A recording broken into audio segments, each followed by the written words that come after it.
मित्रों, आज हम एक ऐसी रहस्यमयी कथा के बारे में जानेंगे जिससे यह समझ में आता है कि किस स्त्री के भाग्य में पुत्र संतान नहीं होती, कौन सी स्त्री अल्पायु में वैधव्य को प्राप्त करती है और कौन सी स्त्री पति के जीवित रहते हुए भी जीवन भर दुख ही भोगती रहती है।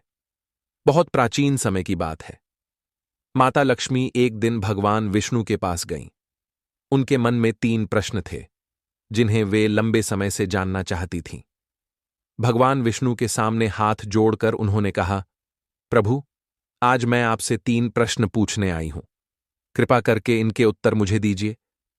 भगवान विष्णु मंद मुस्कान के साथ बोले, हे देवी, निस्संकोच अपने तीनों प्रश्न पूछो, मैं अवश्य उत्तर दूंगा। तब माता लक्ष्मी ने कहा, प्रभु, मेरा पहला प्रश्न यह है कि वह कौन सी स्त्री होती है जिसके भाग्य में कभी पुत्र सुख नहीं लिखा होता और जो जीवन भर निसंतान या केवल पुत्री की माता बनकर रह जाती है। मेरा दूसरा प्रश्न यह है कि वह कौन सी स्त्री होती है जो समय से पहले ही विधवा हो जाती है और अपने जीवन को अकेले दुख में बिताती है। और मेरा तीसरा प्रश्न यह है कि वह कौन सी स्त्री होती है जो पति के जीवित रहते हुए भी कभी सुख नहीं पा पाती और सदा पीड़ा में जीवन गुजारती है। माता लक्ष्मी के इन तीनों प्रश्नों को सुनकर भगवान विष्णु गंभीर हो गए और बोले, हे देवी, मैं तुम्हें इन प्रश्नों का उत्तर सीधे नहीं दूंगा, बल्कि एक कथा सुनाऊंगा। इस कथा को ध्यानपूर्वक सुनना, तभी तुम्हें तुम्हारे सभी प्रश्नों का समाधान मिल जाएगा। माता लक्ष्मी ने श्रद्धा से कहा, जैसा आप आज्ञा दें प्रभु, मैं पूरे मन से कथा सुनूंगी। भगवान विष्णु ने कथा आरंभ की। बहुत समय पहले की बात है। एक गांव में एक अत्यंत धनवान सेठ रहता था। उसके 2 पुत्र थे और दोनों का विवाह हो चुका था। सेठ और उसकी पत्नी दोनों का स्वभाव अत्यंत कठोर और दुष्ट था। उनका बड़ा पुत्र और उसकी पत्नी भी उसी तरह घमंडी और क्रूर स्वभाव के थे, किंतु उनका छोटा पुत्र बहुत ही सज्जन था और उसकी पत्नी भी अत्यंत सहनशील तथा संस्कारी थी। घर का सारा काम वही छोटी बहू किया करती थी। झाड़ू पोछा, बर्तन, कपड़े धोना, सब कुछ वही अकेली संभालती थी। इतना करने के बाद भी सास और बड़ी बहू उसे ताने मारती रहती और हर बात पर अपमान करती। बड़ी बहू के एक पुत्र था, जबकि छोटी बहू को केवल एक पुत्री प्राप्त हुई थी। इसी बात को लेकर सास उसे बार बार नीचा दिखाती रहती और कहती, देख, मेरी बड़ी बहू को पुत्र हुआ है और तू आज तक बेटे का मुंह नहीं दिखा पाई। भगवान विष्णु बोले, हे देवी, अब मैं उस छोटी बहू की कहानी विस्तार से सुनाता हूं, क्योंकि उसी के जीवन से तुम्हें पहले प्रश्न का उत्तर मिलेगा। उस छोटी बहू का नाम राधिका था। वह स्वभाव से अत्यंत कोमल हृदय और सेवा भाव से भरी हुई थी, लेकिन उसकी सास पहले से ही अत्यंत दुष्ट स्वभाव की थी। वह घर के सभी लोगों को सताने में ही सुख अनुभव करती थी और विशेष रूप से राधिका को तो वह हर समय अपमानित करती रहती। राधिका दिन रात घर के कामों में लगी रहती, फिर भी सास को उसमें कोई अच्छाई दिखाई नहीं देती। कोई भी काम हो, सास का क्रोध उसी पर निकलता। एक दिन की बात है, राधिका घर में झाड़ू लगा रही थी। तभी उसकी सास ने कठोर स्वर में कहा, इतनी देर हो गई और तू अभी तक सफाई ही कर रही है। मैं मंदिर जा रही हूं। जब तक मैं लौटूं तब तक पूरा भोजन बन जाना चाहिए। आते ही मैं खाना खाऊंगी। इतना कहकर वह मंदिर चली गई। राधिका ने जल्दी जल्दी घर की सफाई पूरी की और फिर रसोई में जाकर भोजन बनाने लगी। रोटियां सेंकते हुए उसके मन में पीड़ा के विचार उठने लगे। मैं दिन रात इस घर के लिए खटती रहती हूं, फिर भी सासू मां मुझे कभी प्रेम से नहीं बोलती। हर समय डांटना, ताना मारना और मुझे ही सब कुछ करने के लिए मजबूर करना, क्या यही मेरा भाग्य है? वह इन्हीं विचारों में डूबी हुई थी कि तभी दरवाजा खटखटाने की आवाज आई। उसके मन में तुरंत विचार आया, अभी तो खाना भी पूरा नहीं बना और लगता है सासू मां मंदिर से बहुत जल्दी लौट आई होंगी। इसके बाद राधिका द्वार की ओर बढ़ी और जैसे ही उसने किवाड़ खोला, उसने देखा कि बाहर एक वृद्ध साधु खड़े हैं। साधु ने करुण स्वर में कहा, बेटी, मुझे थोड़ा सा भोजन करा दो, मुझे बहुत अधिक भूख लगी है। राधिका ने विनम्रता से उत्तर दिया, महाराज, मैं आपको भोजन तो अवश्य कराना चाहती हूं, किंतु मेरी सास अत्यंत कठोर स्वभाव की है। वह मुझे हर छोटी बात पर डांटती है। अभी वे मंदिर गई हैं और थोड़ी ही देर में लौट आएंगी। यदि उन्होंने मुझे आपको भोजन कराते हुए देख लिया तो वे मुझे बहुत मारेंगी, इसीलिए मैं आपको भोजन कराने में असमर्थ हूं। यह सुनकर साधु फिर बोले, बेटी, केवल थोड़ा सा अन्न ही दे दो, मैंने सुबह से कुछ भी ग्रहण नहीं किया है। साधु के ये शब्द राधिका के हृदय को छू गए। उसके भीतर करुणा उमड़ पड़ी और वह बोली, महाराज, आप अंदर आ जाइए, मैं आपको अवश्य भोजन कराऊंगी। ये कहकर वह साधु को घर के भीतर ले आई और उन्हें अपने हिस्से का बना हुआ भोजन परोस दिया। साधु अभी भोजन कर ही रहे थे कि तभी अचानक उसकी सास मंदिर से लौट आई।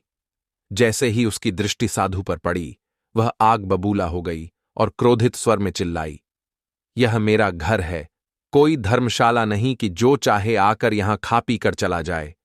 तूने इस साधु को यहां बैठाकर भोजन क्यों कराया? क्या अन्न मुफ्त में उग आता है जो तू हर किसी को खिलाती फिरती है? इतना कहकर उसने साधु को धक्के मारते हुए घर से बाहर निकाल दिया और उनकी थाली भी उठाकर बाहर फेंक दी। इसके बाद वह राधिका पर बरस पड़ी और बोली, तूने इस साधु को भोजन क्यों दिया? अनाज कितनी मेहनत से कमाया जाता है, तुझे कुछ पता भी है। अब घर के लोग क्या खाएंगे? राधिका डरते हुए बोली, मां जी, साधु महाराज बहुत भूखे थे, इसीलिए मैंने उन्हें अपने हिस्से का भोजन दे दिया। आज मैं स्वयं कुछ नहीं खाऊंगी। फिर आप इतना क्रोध क्यों कर रही हैं? भोजन तो मैंने अपने भाग्य का ही दिया था। यह सुनते ही उसकी सास और अधिक उग्र हो गई। उसने राधिका को भी धक्का देकर घर से बाहर निकाल दिया और कहा, जा, अब तुझे इस घर में रहने की कोई आवश्यकता नहीं। आज के बाद कभी मेरे घर में कदम मत रखना। बेचारी राधिका घर के दरवाजे पर बैठकर देर तक रोती रही, किंतु उसकी सास ने द्वार नहीं खोला। अंत में राधिका ने मन में निश्चय किया कि अब उसे अपने मायके ही जाना होगा। वह भूखी और प्यासी अवस्था में अपने मायके की ओर चल पड़ी। रास्ते में उसे एक घना और भयावह जंगल पार करना था। उसी जंगल से होकर वह अकेली, दुखी मन और खाली पेट आगे बढ़ती जा रही थी। तभी अचानक मूसलाधार वर्षा शुरू हो गई। राधिका उसी घने जंगल में एक पेड़ के नीचे जाकर बैठ गई, परंतु बारिश की तेज बूंदें उसके शरीर पर लगातार गिरती रहीं और वह पूरी तरह भीगने लगी। तभी उसकी दृष्टि थोड़ी दूरी पर खड़े एक और विशाल वृक्ष पर पड़ी, जिसकी घनी डालियां फैली हुई थीं। वह स्वयं को भीगने से बचाने के लिए उस बड़े पेड़ के नीचे जाकर बैठ गई और फूट फूट कर रोने लगी। कुछ समय बाद वहां से एक संत महात्मा गुजर रहे थे। उन्होंने राधिका को रोते हुए देखा तो करुण स्वर में बोले, बेटी, तुम इतनी व्याकुल होकर क्यों रो रही हो? राधिका ने अपनी पीड़ा को छिपाए बिना उन्हें सारी बात विस्तार से सुना दी। कैसे उसकी सास ने उसे घर से निकाल दिया, कैसे वह भूखी प्यासी अपने मायके जा रही थी और कैसे जीवन में उसे किसी का सहारा नहीं दिख रहा। संत उसकी बात सुनकर बोले, बेटी, तुम्हारे ससुराल वाले तुम्हें इसीलिए तुच्छ समझते हैं क्योंकि तुम्हें अभी तक पुत्र सुख नहीं मिला है। परंतु तुम निराश मत हो। मैं तुम्हें एक पर्ची देता हूं जिसमें पुत्र प्राप्ति से जुड़ी एक विधि लिखी है। ये कहकर संत ने उसे एक कागज की पर्ची दी और बोले, यदि इसमें लिखे उपायों को तुम पूरी श्रद्धा और निष्ठा से करोगी तो तुम्हें अवश्य ही पुत्र की प्राप्ति होगी। इतना कहकर संत वहां से चले गए। संत के चले जाने के बाद राधिका मन ही मन सोचने लगी, यदि मुझे भी पुत्र हो जाएगा तो ससुराल में मुझे भी आदर मिलेगा, मेरी सास भी मुझे सम्मान की दृष्टि से देखेंगी। इसी बीच वर्षा थम चुकी थी। राधिका ने उस पर्ची को खोला और ध्यान से पढ़ने लगी। उसमें लिखा था कि पुत्र प्राप्ति के लिए स्त्री को अपने पति के बाईं ओर शयन करना चाहिए। आगे पर्ची में यह भी उल्लेख था कि मासिक धर्म के आरंभिक 4 दिनों में पति पत्नी का संसर्ग नहीं करना चाहिए। 5वें दिन संसर्ग से कन्या की प्राप्ति बताई गई है। 6ठे दिन संसर्ग से पुत्र प्राप्ति की बात कही गई है। 7वें दिन मिलन से दुर्बल संतान और 10वीं रात्रि के मिलन से अत्यंत श्रेष्ठ पुत्र की प्राप्ति होने का उल्लेख किया गया है। पर्ची की सारी बातें पढ़कर राधिका ने मन में निश्चय किया, अब मैं इसी वन में रहूंगी और जब तक मुझे पुत्र सुख नहीं मिलेगा तब तक ससुराल वापस नहीं जाऊंगी। इसके बाद उसने उसी जंगल में एक छोटी सी कुटिया बना ली और वहीं रहने लगी। कुछ समय पश्चात उसका पति उसे ढूंढता हुआ उसी जंगल में पहुंच गया। उसने राधिका से कहा, चलो अब घर वापस चलो। तब राधिका ने उसे वह पर्ची दिखाई और उसमें लिखी सारी बातें अपने पति को विस्तार से बता दी। फिर उसने दृढ़ स्वर में कहा, मैं तब तक घर नहीं लौटूंगी जब तक मुझे पुत्र की प्राप्ति नहीं हो जाती। अब मैं यहीं रहूंगी। ये सुनकर उसका पति भी उसकी बात मान गया और उसी के साथ जंगल में रहने लगा। बाद में राधिका ने पर्ची में लिखे अनुसार अपने मासिक काल की 10वीं रात्रि को अपने पति के साथ मिलन किया। कुछ समय पश्चात राधिका गर्भवती हो गई। एक प्रातः वह स्नान करके विधिवत पूजा पाठ में बैठी हुई थी। उसी समय उसका पति जंगल में लकड़ियां काटने के लिए निकल गया। तभी अचानक भयंकर आंधी तूफान उठ खड़ा हुआ। तेज हवा के झोंकों से उसकी कुटिया उड़ गई और मूसलाधार वर्षा होने लगी। वर्षा से बचने के लिए राधिका दौड़कर उसी बड़े वृक्ष के नीचे जा बैठी। उसी वृक्ष पर 2 भयानक राक्षसियां निवास करती थीं, जो उस समय कहीं बाहर गई हुई थीं। थोड़ी ही देर बाद वे दोनों राक्षसियां लौटकर उसी पेड़ की शाखाओं पर आ बैठीं, जबकि राधिका पेड़ की जड़ों के पास नीचे छिपकर बैठी थी। तभी एक राक्षसी दूसरी से बोली, चलो आज सोने के टापू की ओर चलते हैं। दूसरी ने पूछा, लेकिन हम वहां जाएंगी कैसे? पहली राक्षसी हंसते हुए बोली, इसमें क्या कठिनाई है, अभी इस पेड़ को ही उड़ा देती हूं और इसी पर सवार होकर चल पड़ेंगे। इतना कहकर दोनों राक्षसियां उस वृक्ष पर बैठकर उसे उड़ा ले चलीं। राधिका भी उसी पेड़ की जड़ों से चिपकी हुई बैठी थी, इसलिए वह भी अनजाने में उनके साथ उड़ चली। राक्षसियों को इसका आभास भी नहीं था कि नीचे पेड़ की जड़ से एक गर्भवती स्त्री भी लिपटी हुई है। कुछ ही समय में वे दोनों सोने के टापू पर पहुंच गईं। वहां पहुंचते ही उन्हें भूख सताने लगी, तो वे दोनों पेड़ से उतरकर शिकार की तलाश में निकल गईं। राक्षसियों के जाते ही राधिका पेड़ की जड़ों से उतरकर नीचे आई। जैसे ही उसने उस स्थान पर कदम रखा तो देखा कि चारों ओर केवल सोना ही सोना बिखरा पड़ा है। यह दृश्य देखकर वह घबरा गई और जल्दी जल्दी जितना हो सके उतना सोना अपनी साड़ी के आंचल में भरने लगी। जब जितना भर सकती थी भर लिया, तब पुनः जाकर उसी पेड़ की जड़ों से लिपट कर बैठ गई। कुछ समय बाद वे दोनों राक्षसियां शिकार करके लौट आईं और फिर से पेड़ पर आ बैठीं। वे आपस में बोलीं, अब चलो यहां से वापस चलते हैं। थोड़ी ही देर में वे दोनों उस उड़ते हुए पेड़ को लेकर अपने पुराने स्थान पर पहुंच गईं। राधिका तब तक जड़ों से चिपकी चुपचाप बैठी रही, जब तक वे दोनों राक्षसियां वहां से चली नहीं गईं। इसके बाद भगवान विष्णु कथा सुनाते हुए माता लक्ष्मी से बोले, हे देवी, अब इस कथा को और भी ध्यान से सुनना, क्योंकि यहीं से तुम्हारे पहले प्रश्न का उत्तर प्रकट होता है। माता लक्ष्मी ने कहा, जैसा आप आदेश दें प्रभु।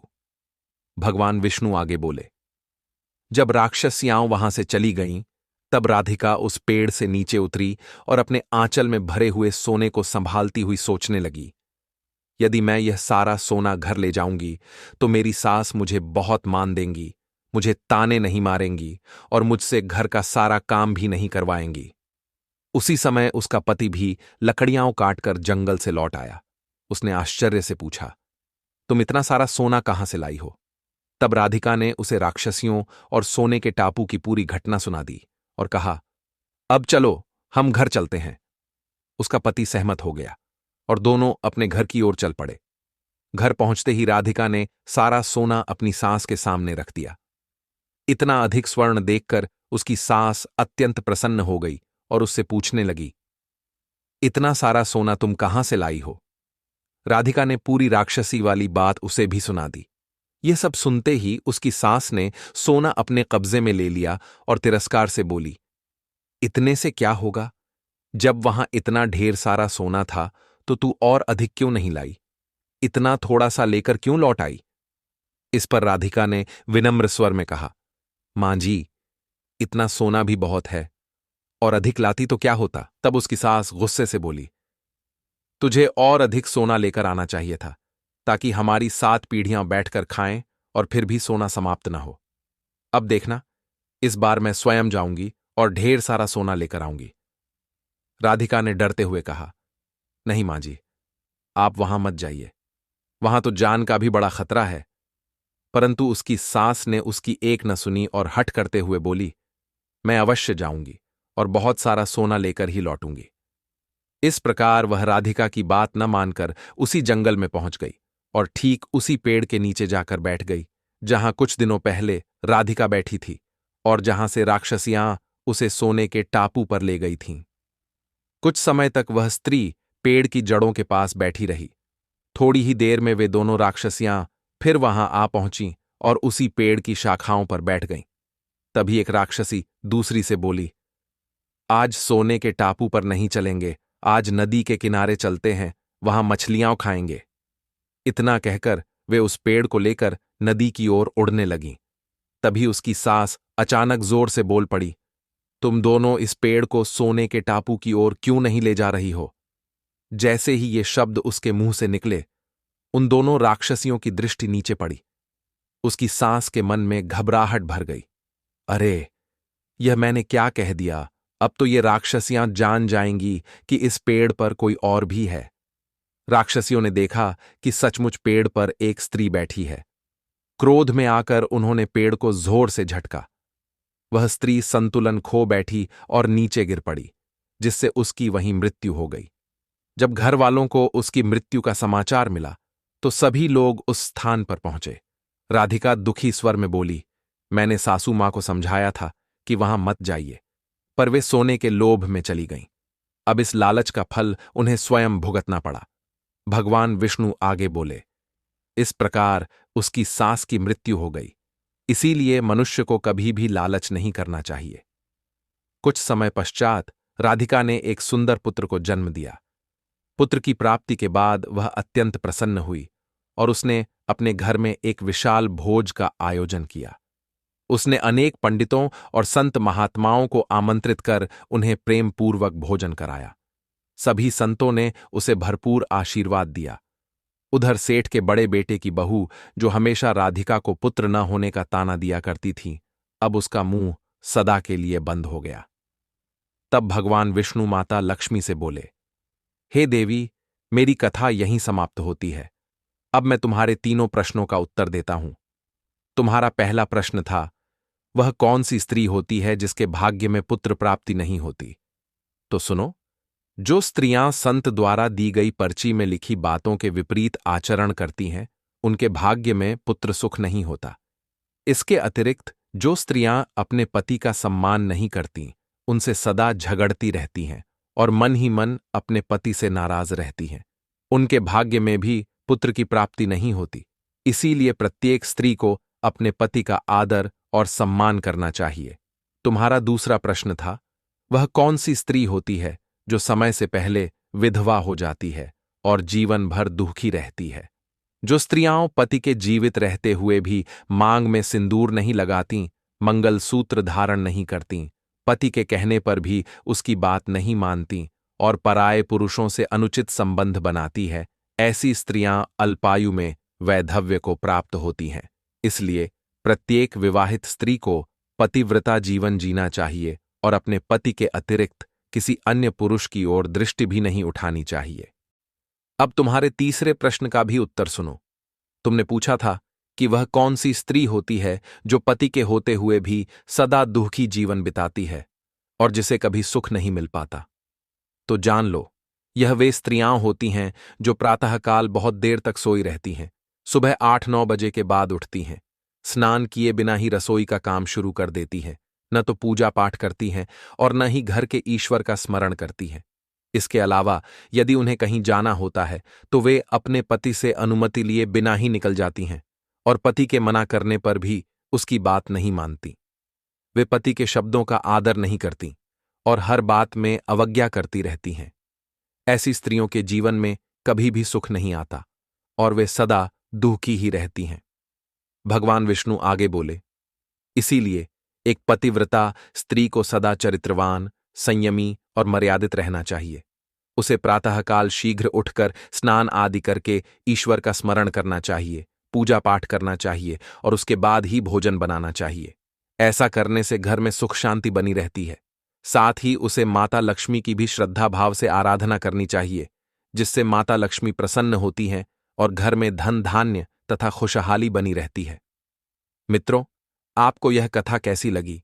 हमें अपने विचार अवश्य लिखकर बताइए और अंत में बोलिए, जय माता लक्ष्मी।